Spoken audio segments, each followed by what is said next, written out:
Good evening, all. I'm pleased to have meditation teacher, trainer, and author Colin Ellis on today's I'mPossible conversation. Welcome to I'mPossible Conversation, Colin. Hi, yeah, it's great to be here. How are you doing? Champion. Excellent. So, at 16, you became Royal Marine Commando. That's right, And yes. today, you've been on longer retreats than some other monks and training meditation teachers. So, what was the journey in between like? Right, okay. Well, the curious thing about becoming a commando at 16, it's like special forces, is that I was actually a pacifist. So I didn't join because I wanted to kill people. That was the last thing. I actually joined to boost my confidence. But my favorite color was green, so getting a green beret was certainly a good idea. And what I thought was, well, what's the best? You know, if I'm going to go into the military to boost my confidence, which one's the best? And of course, the Royal Marine Commandos seemed to me to be the best. So that's where I went for. And somehow I actually got through the training and was a commando for 10 years. But when I came out, I was a bit of at a loss of what I could possibly do. So, I was into personal development. I was into, even though becoming a commando at 16 meant that physically I was very confident, and I certainly had some sort of resilience. But mentally, there were still things going on. So I was still really interested in finding ways of boosting my self-esteem and all that sort of thing. So I was starting to study psychology, even at that age. Although I must admit, it started not with me reading psychology books so much, but by reading women's magazines, because they would have some sort of pop psychology quizzes and things in there, which I didn't find in the men's magazines. But yeah, so eventually I found a book, personal development book, and it was telling me about counseling, and it was telling me about all these other things, one of which was spiritual healing. I thought, oh, that'd be great if that worked. And I mean, it's just basically my compassionate side coming out at that point. So I learned about spiritual healing and the laying on of hands and that side of things, energy healing. But when I was learning the energy healing, one of my mentors, because I was actually on a 2-year mentorship for that, one of the mentors said, Colin, you need to learn to meditate. I thought, well, okay. Who does this properly? Who's the best meditators around who like really do meditation properly? And I'll go and learn from them because they really know what they're doing. And I thought, well, actually, those Buddhist monks, they're pretty good at meditation. I'll go and learn from them. And of course, in Newcastle, they've got a Buddhist center called the Compassion Center. And I thought, wow, the Compassion Center. And I'd already sort of worked out that this spiritual healing thing, it's like my little bit of compassion invites big compassion, which then heals. You know, because it's not me that's doing it. Well, that's perfect. Compassion Center. So off I went, and it was Tibetan Buddhism they were promoting. And so I started learning about that. And they quickly got me into learning about enlightenment and how crucial for enlightenment retreat is. So this was in the late 90s, and I decided that I really needed to get into a retreat. And I thought, right, I'm going to go into a retreat for a year. I've never been in retreat before. So on the sort of 31st of December 1999, I was in retreat for the year 2000, which is my goal, my deadline. And that year I was in retreat for 9 months. The first 3 months was a group retreat.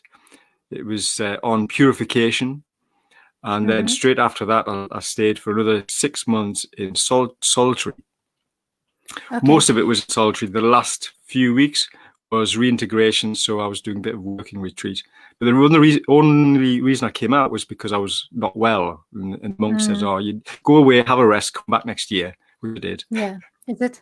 Yeah. So what's that's how the I ended up meditation? doing loads of meditation. Yeah. So what's the meditation? Because Right, there are so many. Yeah. What's the meditation? Why is Right, it okay. must? Why do we need to do meditation? Right. So this is one of the myths that people have, is that there is one meditation, and every meditator is doing that one meditation. As you've alluded to there, there's lots of different kinds of meditations, and I have learned lots and lots of different kinds of meditations. So even within Tibetan Buddhism, they have lots of different meditations. Some of the primary ones, some of the ones that people use just to get into meditation to begin with, to learn about meditation and to develop the practice, is the very simple meditating on the breath, simply observing the breath. And this has loads of benefits before you even start to get into the other kinds of meditation. And it's a really good foundation before we start doing all the visualizations and all the other techniques within meditation. So when I'm teaching meditation for the first time, I always get people to go for the breath first as their sort of foundation. Oh, Go okay. ahead. So, yeah. So what would you say, what if someone asks you, what's the meditation? Why do we do meditation? Okay, so there's tons of benefits to do with meditation. And I mean, if you're in a religious context, then there's lots of benefits to do with that, because it's one of the ways of defining meditation is it's a technology of the mind that supports you to be the greatest potential that you can be. Okay. So if you're in a spiritual context like the Buddhists, then their greatest potential is enlightenment and having almost a permanent feeling of well-being and happiness and bliss, as well as sort of loads of energy and lots of other benefits, psychic phenomenal benefits as well. If you're not in that kind of spiritual organization, then the other kinds of benefits are helping you with your goals, helping you to have a calm mind, helping you to get rid of all the stress. And by all the stress, I actually mean all the stress. There's even just that simple one of watching the breath helps us to release stress. But it can go really, really deep. So you're actually releasing all the stress from traumas and early childhood stuff and limiting beliefs and all sorts of things. So it can help you with your goals and your ability to cope with other stresses that come your way, helps you to have a happy mind, and really gets you back to your true nature. So most people, well, a huge number of people are nowhere near their true nature. And if I describe what your true nature is, they'll say, well, that can't be my true nature because I'm not there. Your true nature being is your true nature because everybody at their core is these various qualities, and I'll go through them. Peace. So we can all connect into peace. And if you feel that you can't, then that just means you're a bit further away from your true nature, and it's because of stress. Get rid of the stress completely, and that peace arises easily. There's spaciousness. So if we start delving inside ourselves, we notice this load of space. And again, if we're not, that's probably because of stress or limiting beliefs.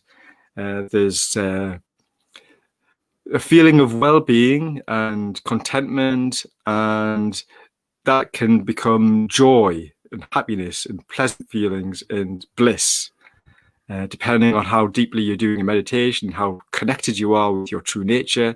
And it's all there, but we're not connected to it because of the effects of stress, basically. And like I say, stress is lots of different things and not just one kind of stress. So what would you say the difference between meditation and mindfulness? Right, that's a great question. I was actually going to talk about that on my next podcast.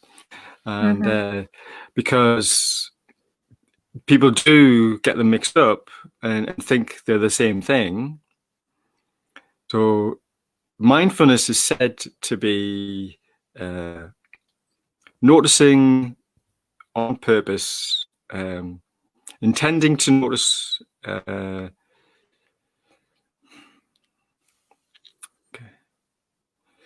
Paying attention on purpose with a non-judgmental mind is sort of core that if you ask most mindfulness people what it is, that's what they'll say.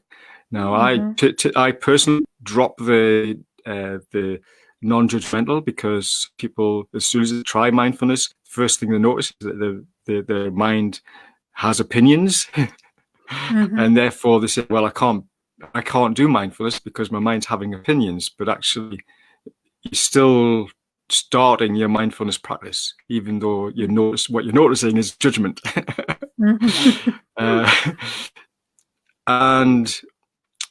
But the thing is with mindfulness, as soon as you go to a mindfulness class, they say that, well, this is what it means, and then you do a meditation. But that's not meditation is not in their definition of mindfulness.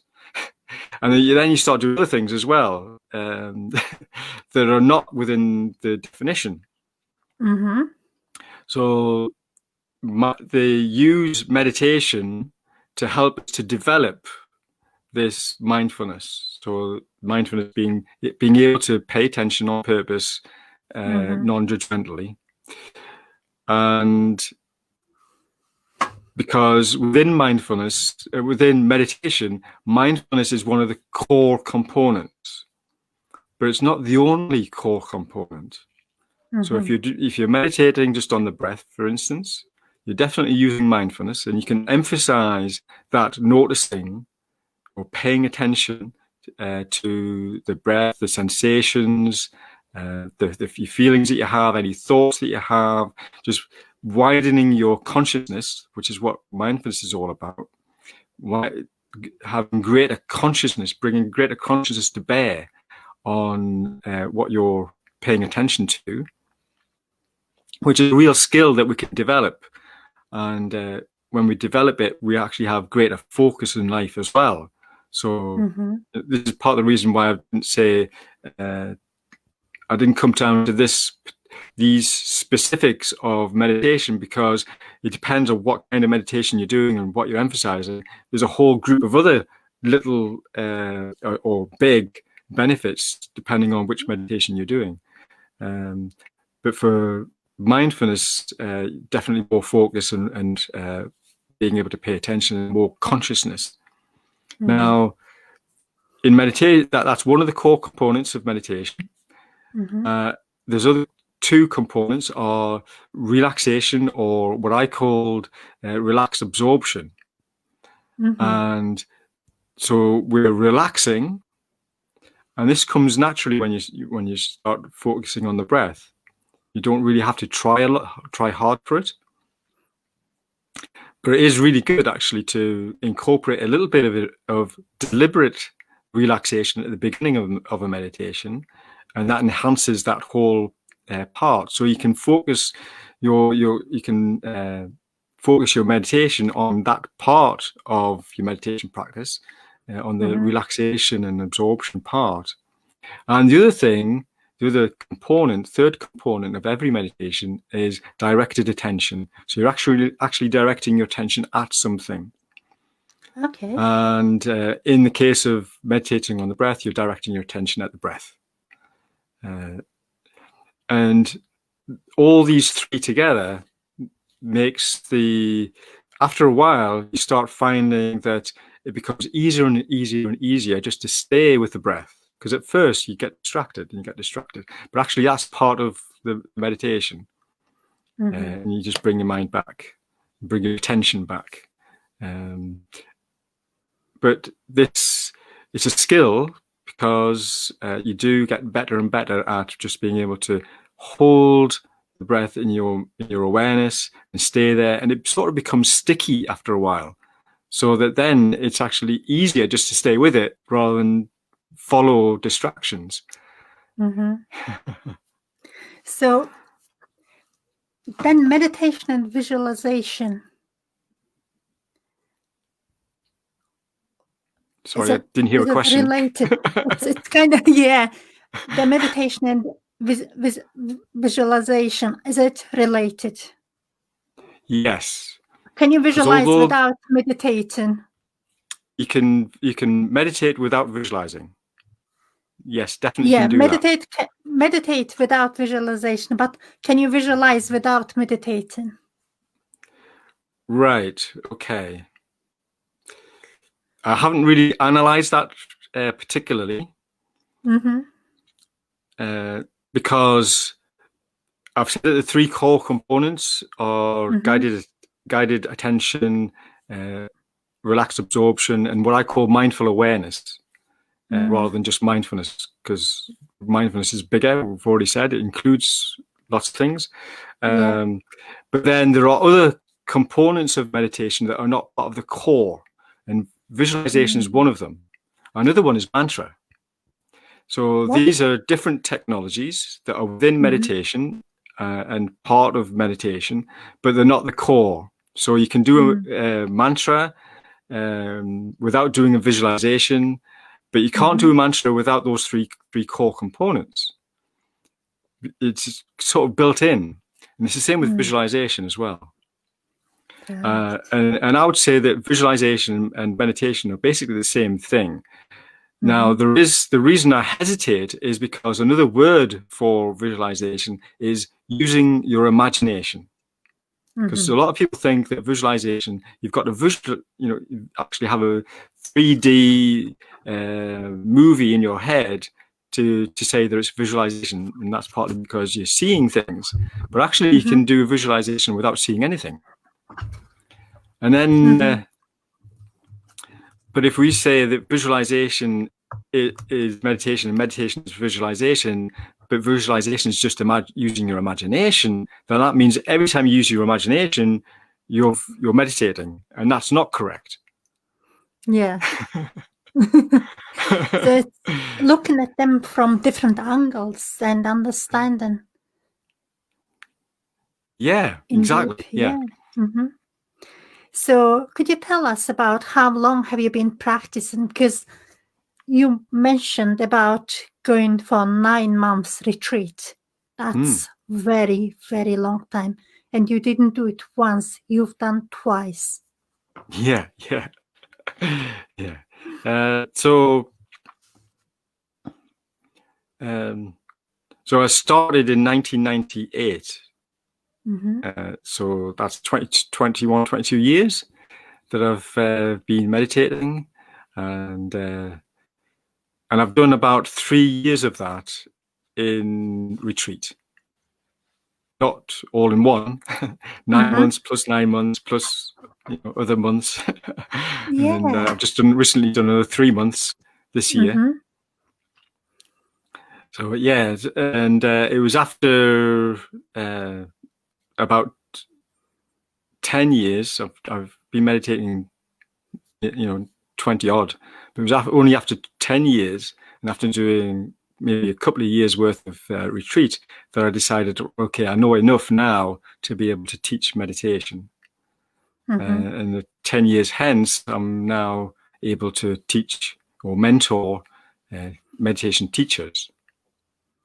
Yeah, because I remember asking you what's your favorite quote, and you come across, "Come on, enlightenment, I haven't got all day." That's right, yeah. And that is so funny. And you go to meditation for 9 months, and then you say, "Come on, enlightenment, I haven't got all day." Yeah. So in Tibetan Buddhism, they talk about going on a 3-year retreat for full enlightenment. And before you go on that, you've got to prepare with lots of retreat time. And there are specific things you've got to attain really before you go on that retreat, on that 3-year retreat, to gain full awakening, like the Buddha. And one of those things is called tranquil abiding or calm abiding. It's actually in Sanskrit, it's called shamatha. In Pali, it's called samatha. And what that's about is getting most of the benefits that I mentioned earlier of having a body and mind that is completely energized and balanced and in harmony, well-being all the time, happy and blissful, and the sort of psychic abilities and things like that. Most of that comes from this shamatha. And then they use that for the 3-year leap into full awakening, using lots of other tantric and meditations and all that sort of thing. Now, but that's full Buddhahood. Okay. There's other people around the globe who are getting glimpses of awakening every day. In fact, there seems to be a huge shift on the globe now that, like I say, almost every day there's somebody else who's having this shift in consciousness in their state and actually knowing who they are and their true nature sort of in an instant. And there's now techniques. I mean, I've been on lots of small retreats, doing very specific retreats called enlightenment intensives. And these are, it started off with 3 days, and I've been on 1 week and 2 weeks of those as well. But it's a chance of a quick awakening, an instant. And the thing is with that is that because it's instant and because it's quick, it's not sustainable. So the 3-year thing gets a sustainable Buddhahood, but 3 days doesn't get you that. What it does is it at least gets you an inkling, so you actually know that your true nature is what they say it is, what the the Buddhists say it is, and you know who you are, at least to some depth, at some level. But then I've also found since then that there's other protocols, and I've learned those other protocols that can do it even quicker. And not very long ago, I'm now one of maybe a dozen, tops a dozen people who have got a brand new protocol that's just come out. That's built upon all these other protocols that get you awakened within a few days, and then within a day, and now within hours. And I can now use it with people to sort out problems in their life through an awakening process, which is absolutely phenomenal. So and I'm not surprised it's happening, because most of the psychological processes that I've learned over the years, because I remember I mentioned that I was into psychology, and then I started to get into therapies as well when I started helping people. And I've been learning a lot of cutting edge, pioneering psychological processes. And those have developed massively over the last 30, 40 years as well. So things are really getting a lot quicker and quicker for healing, and now for awakening as well. So yeah, it's brilliant. So basically people hack in meditation nowadays. So that sometimes some people spend months and months, and then but now some people can just go in there and then just have a glimpse of it in 3 days. Is that what you mean? That's right, exactly. Mhm. Yeah. In fact, now they can do that within hours. Like I say, I've got Hours? yes, I've got a brand new process built on the 3-day process protocol. There's a new protocol that's just come out from people who've studied that for decades and built upon it, and built upon the new things that they've learned, Gnostic enlightenment. And so there's a brand new one that's just come out, and like I say, there's only a dozen of us who know about this and who are trained to actually take other people through it, and I'm one of them. So I mean, on the one hand, it's not surprising because I've been studying this for 20 odd years and really into it for myself as well as for people. Now, it's not a full awakening, so we need to sort of recognize, and the really nice thing about this new one is because I can be doing people every day and getting them to connect in with the true nature of them, their true self, within an hour, basically, and under an hour every time. Then if you're doing that, then you're going to be awakening at deeper and deeper levels, especially because that whole process gets rid of tons of really hidden stress, like traumas and limiting beliefs and all that sort of thing. So yes, I've been a total believer in meditation being the only way to get me to awakening. Now I'm finding it's not the only way, but we have to remember it's not sustainable. I'm hoping that this new one that's been developed will help people to, without having to spend months in meditation, to dive a lot deeper than having to spend a lot of money and a lot of time doing 3-day, 7-day, and 14-day enlightenment intensive over and over again, yearly, and that sort of thing. But now you can be doing it daily.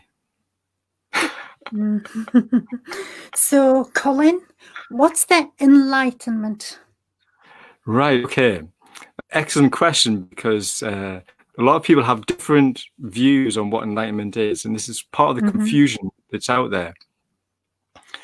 And I'm not going to say that my definition is the definition, because this is what I've come to with my own insights, my own realizations over time. But certainly, I know that there's at least 5 levels of awakening. Okay, and the first one is just a glimpse, but at least you now know. And what enlightenment is. Of what? Sorry, glimpse of what? Yes, thank you. So you're having a glimpse of your true nature, or of who you are at a really deep level, or the true nature of reality, or the 3 sort of biggies. And but you're having a glimpse, so that's not sustainable.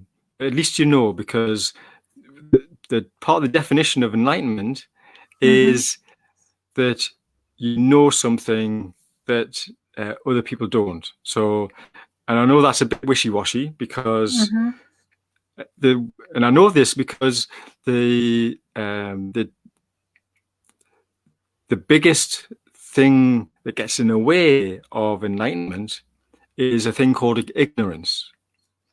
Now, ignorance isn't being stupid. I know nowadays, we throw this word around, and we tend to mean, oh, you're being stupid if you say you're ignorant. But the origin of the word is that you simply do not know. There's something you do not know, therefore you're ignorant of that thing.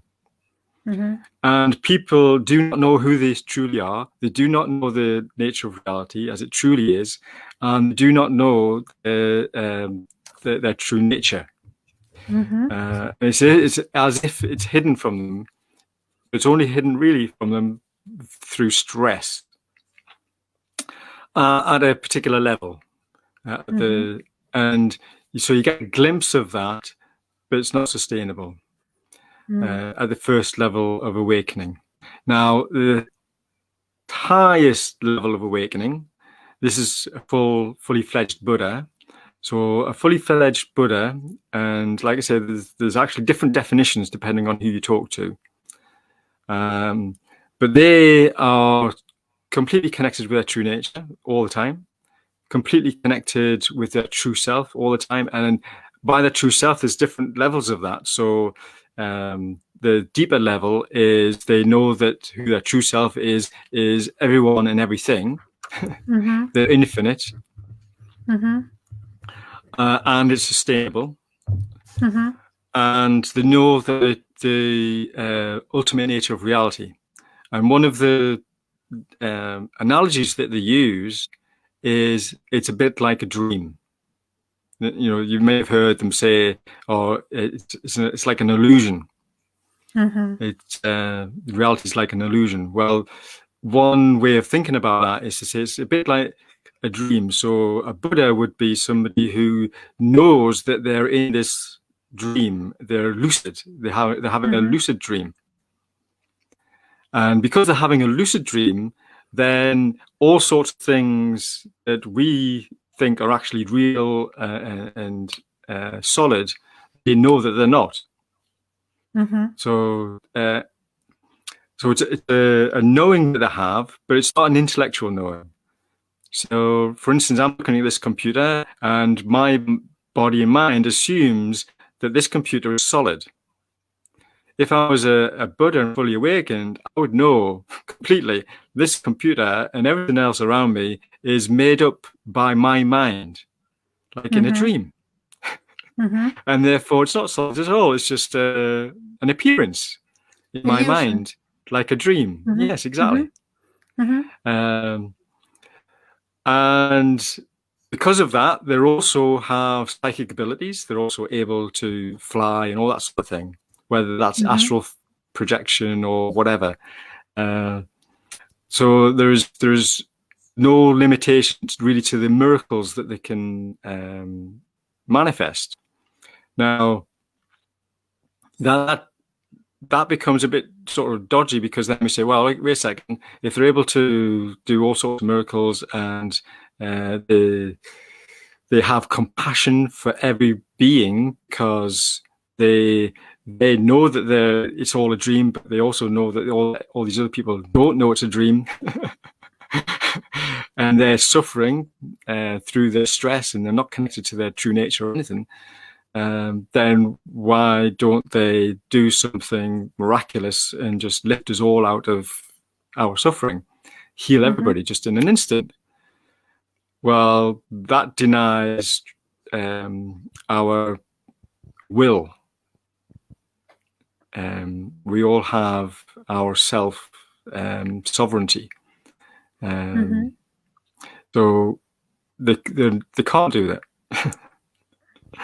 And we also have a certain amount of karma, a certain amount of limiting beliefs and all the rest of it that would stop us from being able to engage with a Buddha without us changing something within ourselves first. So we've got all these constraints on how the Buddha could really create major miracles on the earth. They can create miracles in their own sort of dreamscape. And that brings us to another little thing, which is actually we're all living in our own world. We think we're living in all collectively, but which is partly true, but we're also living in our own little world as well. We hear this, don't we? It's in our language. Oh, she's in her own little world, playing in her room.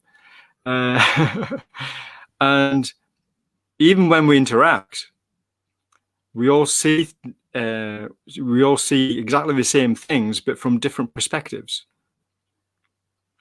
And I mean, the number of times I've been in a room And I've been the one smiling and happy and all the rest of it, while everybody else, it seems, has been quite grumpy. And I'm seeing the funny side. And it's like, I'm obviously in a different world to these people.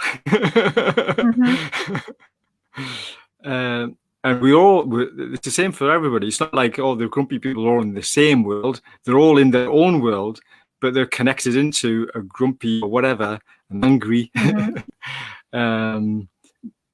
within their own mind. So which then puts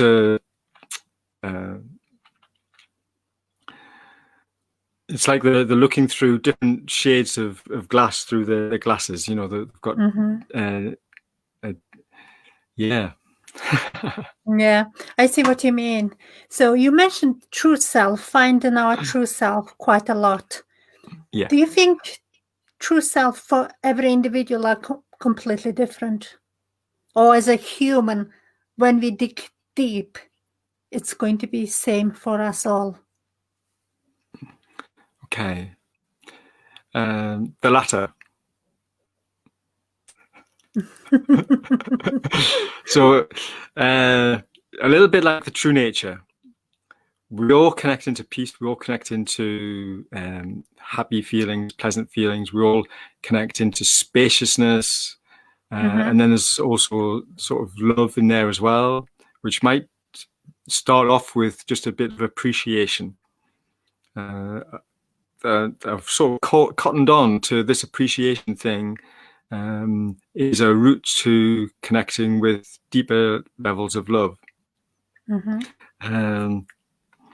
So when I connect with my true nature, and the easiest way to get in there is through peace for a lot of people. That's what I found for me anyway.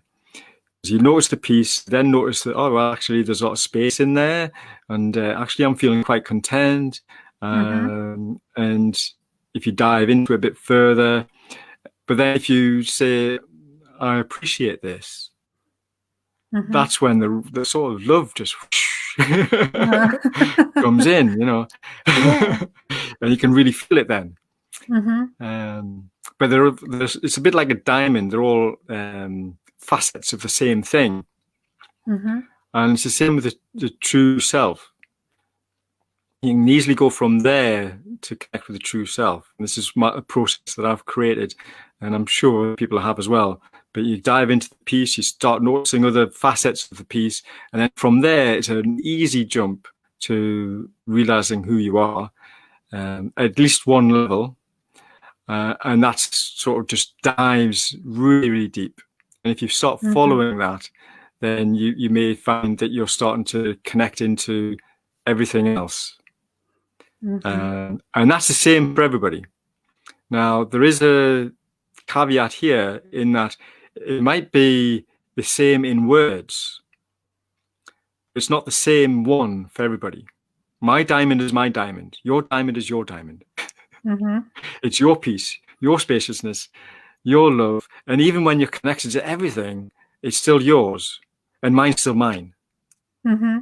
So it's like we still are in our own world, even though those worlds could appear to be almost identical at the deepest true self level. Fantastic. It's very interesting. And as a person being meditating last 20 years, what's success like to you? Ooh. So success was one of the things that I was sort of really interested in when I was young. What is success and how do I get it? Now, success to me now seems to be more about letting go. And letting go and letting go and letting go, because the things that are between me and my true nature, my true self, are things that have been built up either in my psyche as beliefs, or because of stress, all different kinds of stress, traumas and all the rest of it, emotional, physical, mental. And it's letting go of all that. So it's a healing process, letting go. And the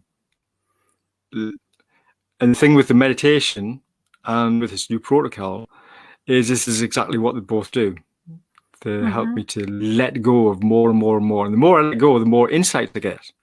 And insights are basically little stepping stones towards awakening. So do you think you've been meditating 20 years and you're letting go all the time?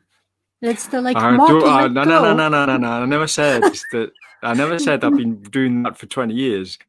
In fact, I'm thinking of writing a book about gunning for enlightenment, about all the time that I didn't let go at all.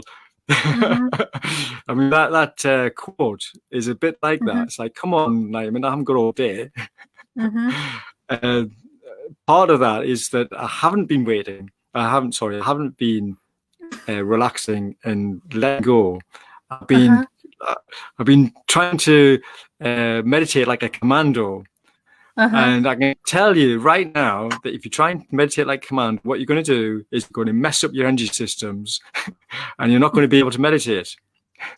This is one of the reasons why I'm really excited about this new protocol, is because I have messed up my energy systems a few times and not being able to meditate at those times. So having a technique where I can continue awakening without having to meditate is exceptional. And although I teach, one of the first things I teach people is how to meditate if you don't think you can meditate, there are things that can stop us from being able to meditate. And it's usually energy imbalances, that sort of thing. So so I do the healing stuff, energy balancing and that sort of thing. And I also have specific techniques to help somebody who's got total anxiety and stress at level 10 to calm right down so they can meditate. And that isn't a meditation technique. But so I do recognize that, this is not a panacea for everybody all the time. So, however, if we can let go of the stresses and the energy imbalances and all that sort of thing, then meditation is absolutely excellent for taking us even deeper into gain even deeper insights and release more stress. Yeah, and thinking back, you go 9 months retreat and come back to normal world, I guess. Calm as a cucumber, I don't know, like very calm and tranquil state of mind. How, and this busy world, how would you sustain your 9 months hard work as long as possible? Okay, that's really, really hard, because if you're in meditation for a long time, if you're in a meditation retreat for quite a while, and I've seen it happen within sort of 7 days. I took people on a Heal with Bliss meditation retreat, and it was only 7 days. The first half of it was doing very specific meditations related to this samatha that I was talking about earlier on, to really sort of get them quickly up at a really great altitude, so they could then use that altitude and the bliss that we were generating through all that time as well.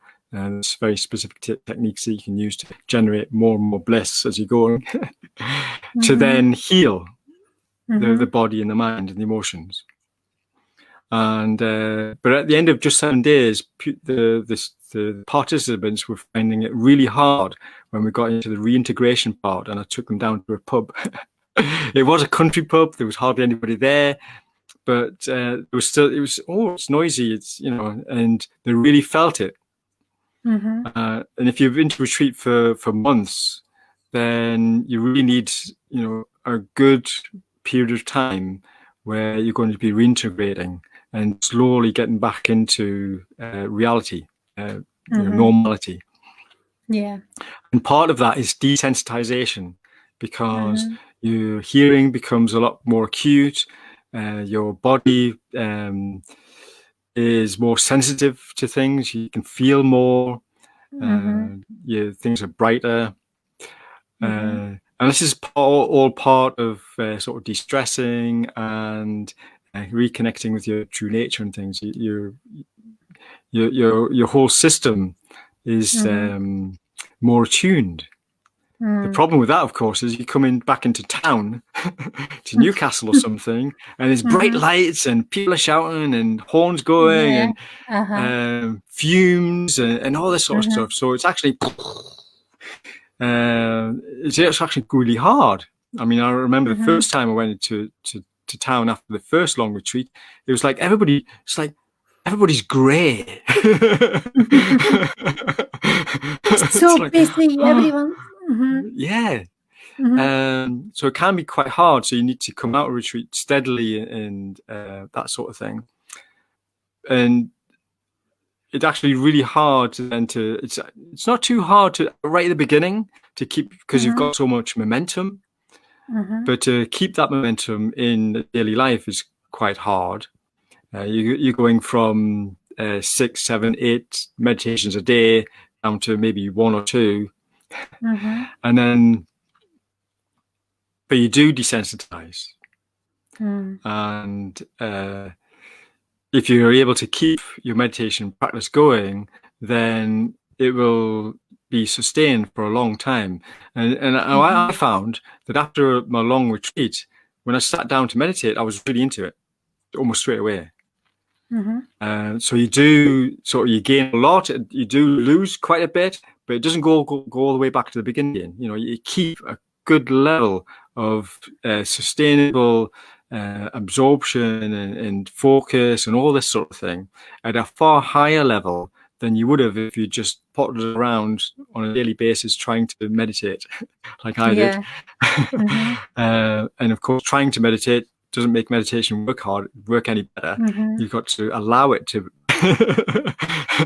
surrender to it. And so I hope that answers your question. Yeah. So you mentioned about, actually, we've got a question from Les. He's saying, is my head supposed to be hurting trying to think about this? Stop thinking about it. Just let it wash. But that does bring me to a good little point there. Some people say, meditation is dangerous. And typically, these are people who have got underlying mental issues and have gone on to a meditation retreat. And maybe that meditation retreat hasn't been as well constructed and facilitated as it should be. And so they've been left to, basically by themselves to deal with this what they feel might be a new thing, but actually they already had underlying stuff going on. And it's when they're alone and they're connecting to themselves and they notice, I mentioned earlier on about noticing all the judgments. Well, they notice all this stuff and it freaks them out. And it can be really, really negative. It can be a lot of anger. It can be a lot of anxiety and all this sort of thing. Now, that's not because of the meditation. In fact, if we did more meditation, then it would help to release all that because it's stress. There's 2 things I want to mention. One is that in the releasing of stress through a meditation practice, what can happen is the bubble of stress, it's almost as if the bubble of stress rises up from deep inside. And then when it pops, 2 things can happen at that point. One is that you'll get distracted. Okay. But the other thing is that there may be a shadow of that stress comes to the surface of your mind and body.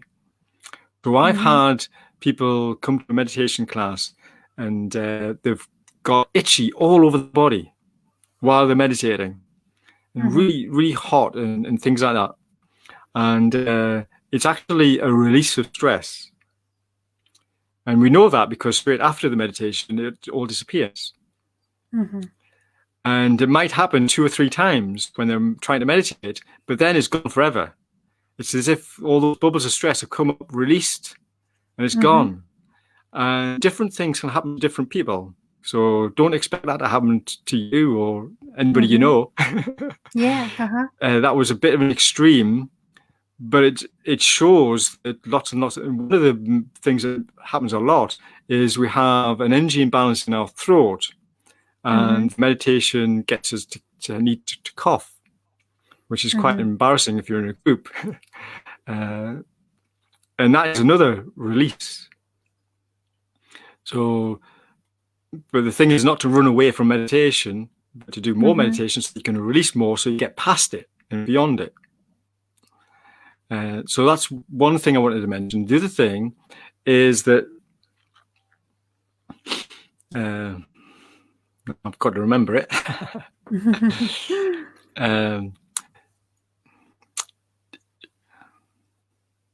So it was about meditation being dangerous.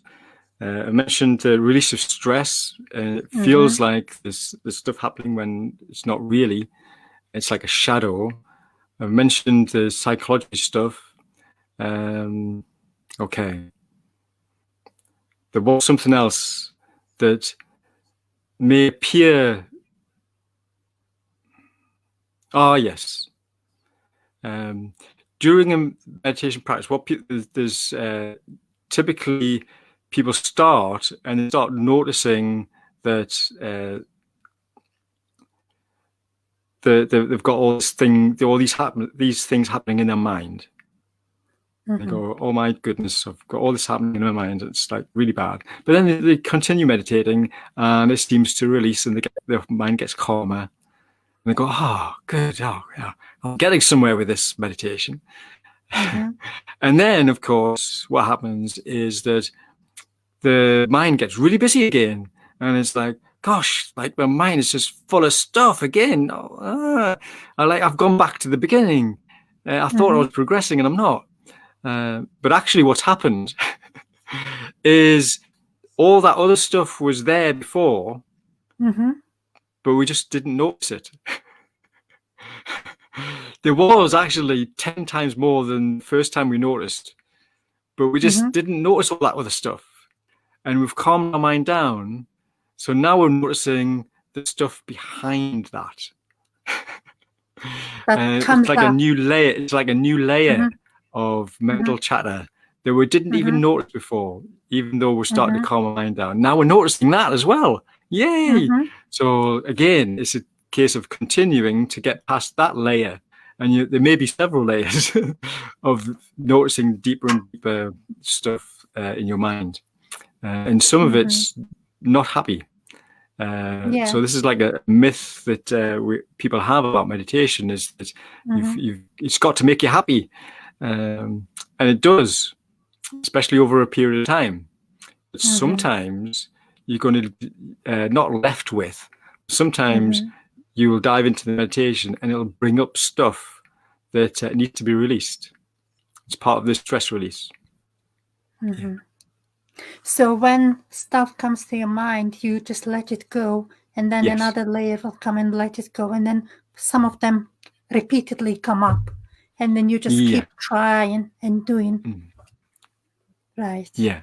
Okay. So what would be your tips for the absolute beginners?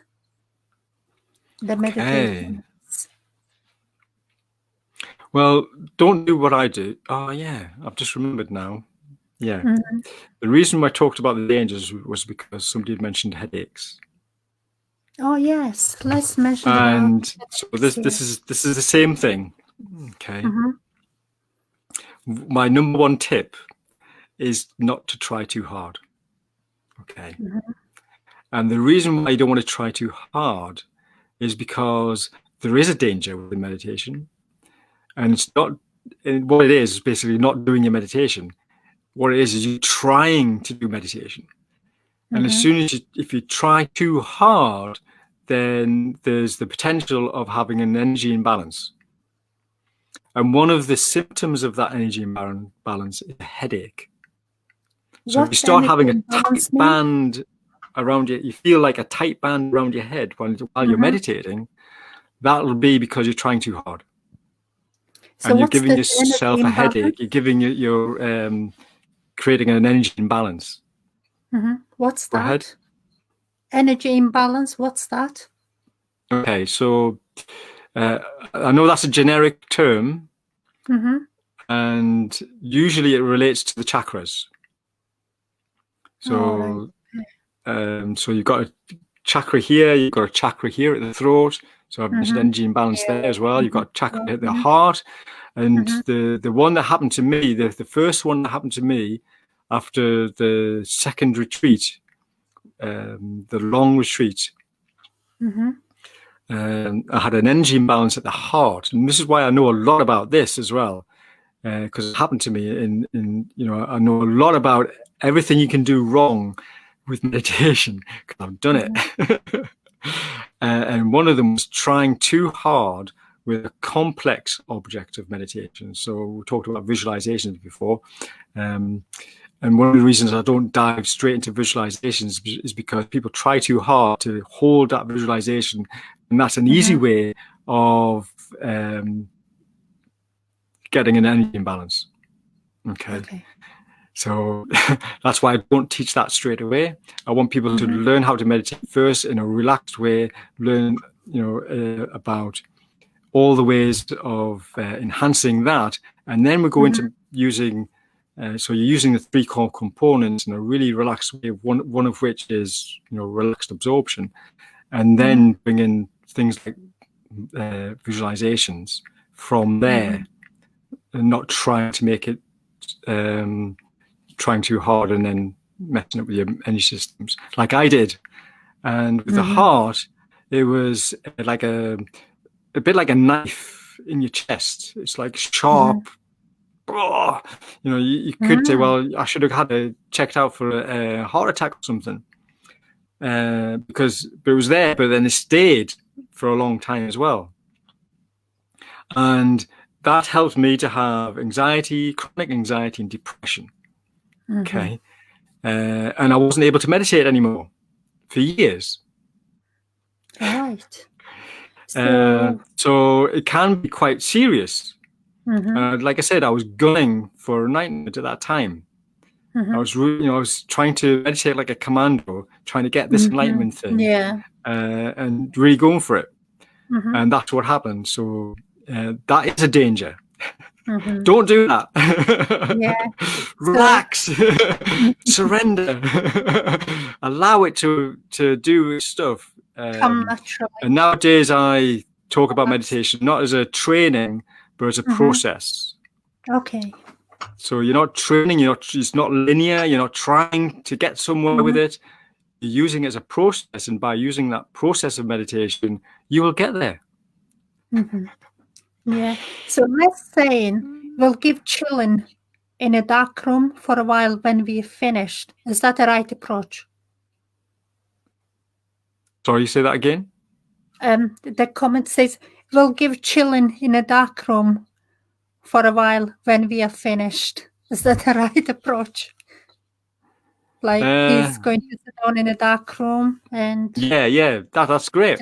Yeah. In fact, that's actually a good point, because at the end of a meditation, especially if there's bright lights, I always encourage my students to put their palms on their eyes, not to do any sort of magic, just to hide their eyes from the light. And then move it away slowly, to allow the light in slowly, because that can also give you a little bit of an energy imbalance. Going from deep meditation and then out into the light. So we need to reintegrate even after a sort of deep meditation. So thank you to this person giving us these comments and questions. They're great. They really help to sort of broaden the teaching here. That's great. Yeah, thank you, Les. And I can't believe it's 8 o'clock already, Colin. Yeah. So, our chats go so fast and get so deep. Absolutely. So you just created meditation trainer college. Is that right? Yes, that's right. Yes. Meditation Teachers College. Teachers College. No, Meditation Teacher College. Yeah, that's it. Can I just ask you one question very quickly before we go in deep in that? Why did you call it college? Because I know people are creating academy, university, MBA. Why college? Okay, so I'm actually trained as a college lecturer. So for want of any other explanation, that would do. Yeah.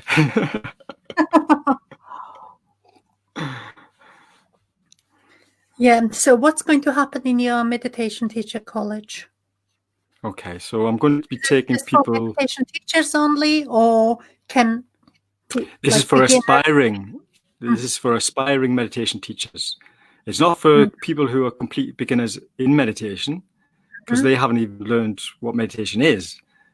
So I do have the meditation absolute beginners class that I run, and actually I'll be running that through the meditation teacher college. But that has two functions. One is to help the meditation teachers to know how I teach complete beginners, but also it works for complete beginners to go on that little course as well. So it's for aspiring meditation teachers, and typically there are people who've been meditating for a while. I've actually already done a pilot, and I've had yoga teachers and people who've done loads of Joe Dispenza meditation, and lots of other kinds of meditations, and business coaches and things like that, who've come on the pilot and loved it. And they're wanting to not only to be able to teach meditation, but have a broad knowledge of meditation, and also deep. Okay. And that's what I provide. It's also, they get a certificate, but it's from my company, All One Planet. Next year, I'm looking at getting certification, which is Ofsted accredited and all that sort of thing as well, sort of national accreditation. Oh, fantastic. So thank you very much for sharing your knowledge and experience with us. Where can people find you and how people can contact you? Okay, so one way of contacting me at the moment is just to go to meditationteacher.uk and sign up for my newsletter, and any newsletter that you get, you can just reply and I'll get that, and I love questions. There's also my author website at qcellis.com. We'll add it on a comment later on. Yeah. Yeah. So it's meditationteacher.uk or qcellis.com. I mean, if you type in the @ with QC Ellis all as one word into Google, then you'll probably find my Twitter. In fact, if you type it to Facebook, you'll get my Facebook page. If you type in Twitter, you get my Twitter page. And Amazon, you'll probably get my books as well. Yeah. And you're also happy to people contact you. Definitely, yes. Learn more about meditation. Definitely. I mean, that's what I'm doing through meditationteacher.uk. That's for anybody who's interested in meditation we'll get you set up. I'll do little things like little workshops on the 7 myths of meditation. I'm doing that on the 1st of December, and there's I've got a little. One thing I didn't mention was my podcast. So the last podcast that I did was about visualization. I actually took people through a simple visualization meditation. And I mentioned on there that if they sign up, they can get a visualization enhancement kit. So this is a little kit that I've put together to help people to enhance their visualization. Because for a lot of people, they say that they can't visualize, but actually what it is the images are so fleeting and so quick. And they think, oh, well, I've got to be able to hold it and all the rest of it. But they don't really think they're visualizing. So this kit helps them with that sort of knowledge, although most of that's already on the podcast, but then takes it a bit further and gives them little exercises so that they can catch those fleeting visuals and basically enhance their ability to visualize. Yeah. Fantastic. Right. So, Thanks very much for your time. And we'll add all this about your podcast and your website and addresses on the comment section. And thank you, everyone, for tuning in. And we'll see you next week. Thank you, Thank you. Colin. Yeah, it's been a delight. Thank you. Bye. Bye.